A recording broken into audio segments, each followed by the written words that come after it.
Ça fait exactement 2 mois que sur cette page, nous ne parlons que de gestion financière. Et la majorité, ou du moins de notre analyse, on s'est rendu compte que le plus grand problème que les gens ont se retrouve au niveau des dépenses. Les gens ont des problèmes dans le fait de, genre, je dépense trop, je n'arrive pas à maîtriser mes dépenses, etc. Dans cette vidéo aujourd'hui, je vais vous donner tout simplement 3 facteurs. 3 facteurs que vous devez tenir en compte avant d'engendrer une dépense. Si vous avez un problème qui est lié à la dépense, vous devez regarder cette vidéo jusqu'à la fin. Même si ça fait 1 heure de temps, vous devez regarder jusqu'à la fin parce que ça va vous aider. Restez jusqu'à la fin.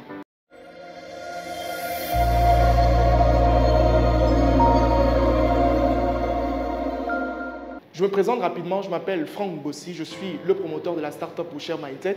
Récemment, mon équipe et moi, nous avons décidé de mettre sur pied un programme de formation vidéo et pédagogique axé principalement sur la gestion des finances personnelles que nous avons décidé d'intituler le programme Croissance Financière 2024. Si vous avez des problèmes liés à la gestion de vos finances personnelles, vous ne savez pas comment dépenser, vous ne savez pas comment moins dépenser, vous avez des problèmes liés à l'épargne, etc. Ce programme est fait pour vous. Si vous souhaitez l'avoir, il ne coûte que 10 000. Vous cliquez sur le lien qui se trouve en commentaire et vous contactez mes équipes pour entrer en possession de ce programme. Sans plus attendre, nous allons commencer notre vidéo. Nous allons parler de 3 critères. Avant d'engendrer une dépense, il y a exactement 3 critères que vous devez tenir en compte. Et à chaque fois, je vais prendre un exemple minutieux qui va vous permettre tout simplement de vous repérer. D'accord? Alors, quand je veux engendrer une dépense, du moins il y a 3 facteurs. Le premier facteur que vous devez connaître, c'est ce qu'on appelle les facteurs, du moins la catégorie des dépenses importantes, je vais mettre importante, et urgente. On va prendre un exemple, je vais parler dans des définitions, je vais prendre des exemples pour que vous puissiez comprendre. Exemple d'une dépense importante et urgente aujourd'hui. Exemple d'une dépense importante et urgente aujourd'hui, votre loyer. Aujourd'hui, le fait de payer ton loyer, c'est important parce que c'est là où tu habites. Et c'est urgent parce que si tu ne le fais pas, on va te chasser de la maison avec tes enfants. Donc ici, je vais mettre par exemple la charge de loyer. On va partir dans les dépenses utiles et rentables.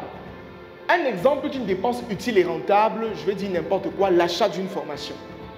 L'achat d'une formation. Si aujourd'hui, par exemple, toi, tu décides de sortir 10 000 francs pour payer, par exemple, notre programme Croissance Financière 2024 qui est en promotion, en fait, c'est une dépense utile et rentable. Utile dans le sens où aujourd'hui, ça va t'apprendre finalement à savoir comment mieux gérer ton argent. Et ça sera rentable sur le long terme parce que finalement, tu connaîtras certaines techniques qui vont te permettre de prospérer sur le plan financier. Ici, je vais par exemple te mettre une formation. Maintenant, après, prioritaire et objective. Qu'est-ce qu'on appelle le facteur prioritaire et objectif? Exemple simple, je dis que je ne vais pas prendre de définition. Exemple simple, la scolarité des enfants. C'est prioritaire parce que en tant que parent qui se respecte et qui a compris ce qu'on appelle le sens des responsabilités, le fait d'envoyer ses enfants à l'école et de payer leur scolarité, quelque part, c'est une priorité pour vous. Ça doit intervenir dans votre cahier de priorité. Et maintenant, objectif, parce que sur le long terme, si votre enfant réussit quelque part, en fait, ça sera une fierté pour vous-même. C'est un objectif que tout parent a aujourd'hui. Donc ici, je vais mettre par exemple la scolarité. D'accord? Donc, voilà, globalement, on a des dépenses importantes et urgentes, utiles et rentables, priorités et objectifs. Mais le problème avec la majorité des personnes, c'est qu'aujourd'hui, les gens ne respectent pas ça. Les gens ne se posent jamais ce genre de questions-là.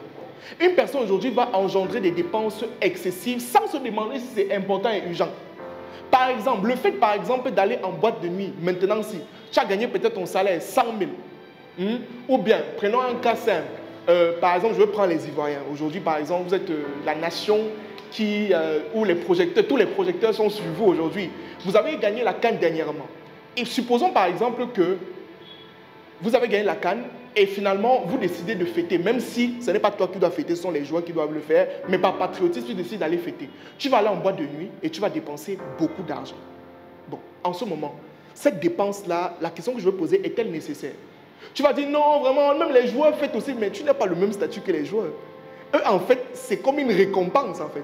Et il faut tenir compte qu'après ça, ils ont gagné beaucoup d'argent. D'autres ont même eu des villas. Ils ont investi.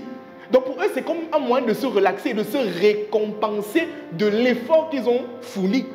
Et après, il faut comprendre qu'ils sont en vacances parce qu'après ça, ils entrent dans des périodes de discipline extrême. Ce que vous ne faites pas. Moi, je connais des personnes aujourd'hui qui ne peuvent pas rester concentrés pendant une journée. Ce n'est pas possible. Donc, c'est-à-dire, comme il est concentré peut-être pendant 2 heures, il doit trouver le moyen de se distraire, boire d'abord une bière, revenir, blaguer. En fait, il ne sait pas se concentrer. Et ça, en fait, j'aime souvent dire que le manque de discipline parfois engendre beaucoup de dépenses farfelues. Des dépenses qui ne servent à rien. Et chaque fois quand toi, par exemple, tu dois finalement décider d'engendrer une dépense, pose-toi la question avec ces 3 facteurs. Est-ce que c'est important et urgent? Est-ce que c'est utile et rentable? Est-ce que c'est prioritaire et objectif? Si ce n'est pas le cas, mets l'argent dans la poche encore et réfléchis encore bien. Maintenant, je sais qu'il y a des personnes qui vont trouver des excuses pour essayer de montrer en fait que leur dépense est importante et urgente. Quelqu'un va te dire par exemple que comme je bois la bière là, c'est important pour moi parce que ça me satisfait et c'est urgent parce que je me sens bien. Il va trouver une excuse comme ça, mais ça en fait c'est parce que vous avez ce qu'on appelle un mauvais mindset financier, tout simplement. D'accord? Parce qu'une personne qui a un bon mindset financier va comprendre clairement ce que je suis en train de dire actuellement. C'était Franck Nobossi pour cette vidéo sur les 3 facteurs d'une dépense et j'espère qu'on se verra une prochaine fois pour une nouvelle vidéo. Merci.